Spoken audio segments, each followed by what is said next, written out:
Hi there. Today I thought I'd show you a way of creating your own repeat on success facility.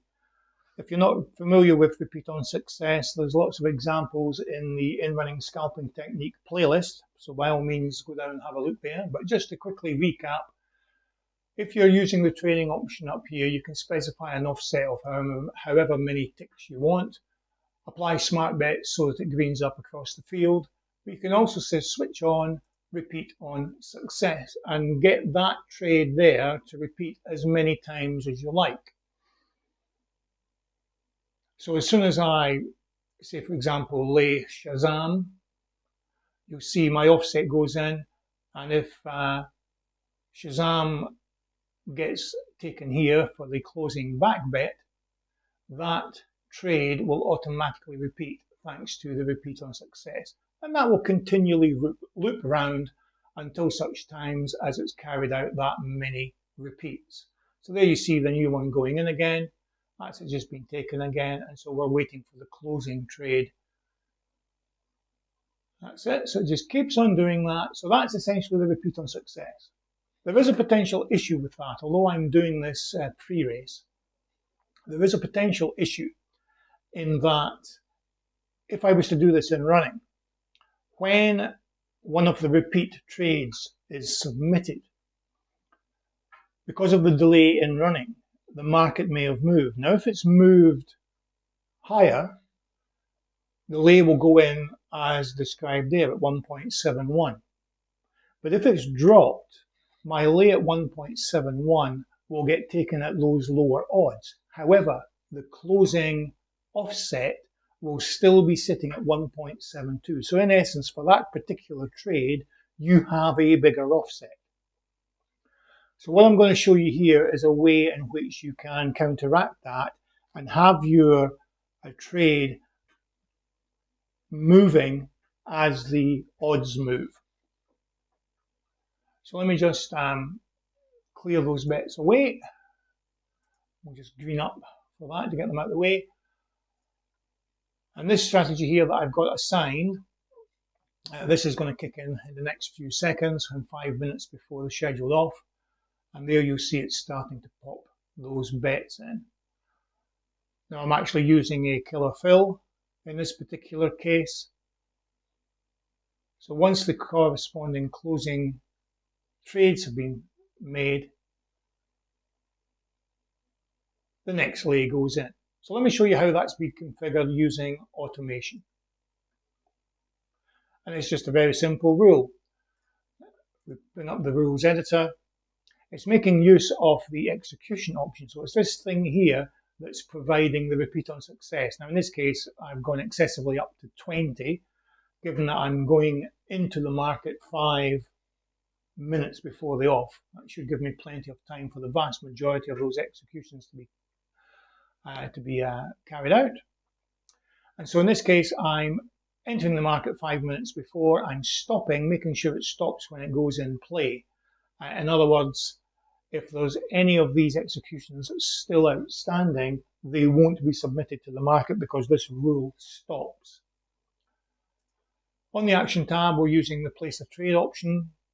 We're using the all and apply to all options so that we can apply this to every runner in the market, obviously dependent on whatever conditions we specify. I'll get onto that in a minute. So what I'm doing is I'm simply placing my lay at the current back price with an offset of 2 ticks and using smart bets to green up across the field. And because I'm doing this pre-race, I've increased my lay stake liability to 200. You can see here when you're using a place of trade action, you can actually utilize the repeat on success. But the purpose of this exercise, of course, is to show you how you can get away without doing that. And I've got a killer fill of 13. That figure's based on the fact that I'm using a wait time of 15 seconds between execution counts. As far as the conditions are concerned, I'm just making sure that the market is active and it's not in play.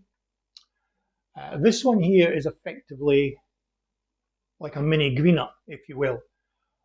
With all these lays going in, as they are successful, that cumulatively builds up your greened up profit. Once that greens up across the board of £5 or more, then no more bets will be submitted, irrespective of where we are pre-race. The selection bet count, each new trade is not submitted if there is any outstanding lay bets or back bets waiting to be matched, and that could be partially matched as well. And in addition to that, I'm only getting involved in runners where the current back price is less than 20. Now you'll actually see in the background here, we could manually green up for £8 or so. So there's no built-in green up as such. You're totally reliant on each individual trade being successful in order for that to green up across the board as you will. So I haven't implemented any green up in this particular strategy. I'm not saying that this strategy is a viable strategy.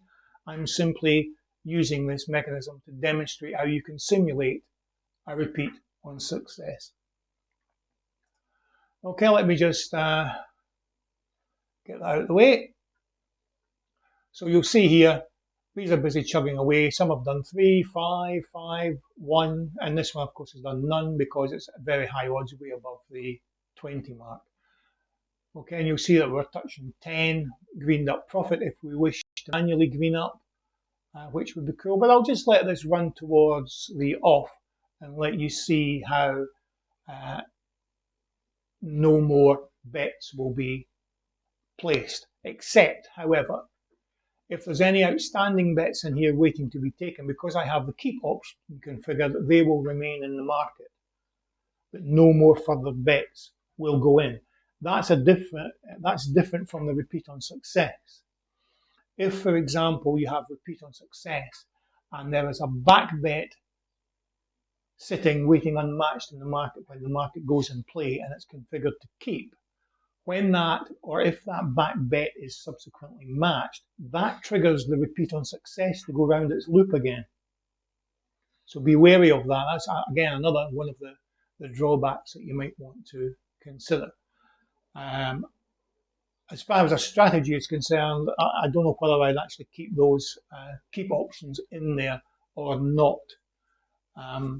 As I say, this is really a demonstration of how to set up your own repeat on success rather than an actual successful strategy as such. But if it keeps on giving me 10 quid pre-race, I might actually implement it. Anyway, I hope that is of interest. Let me know if you've got any thoughts by commenting down below. Subscribe and click the notification bell and all that jazz. And I'll see you in the next one. Cheers, guys.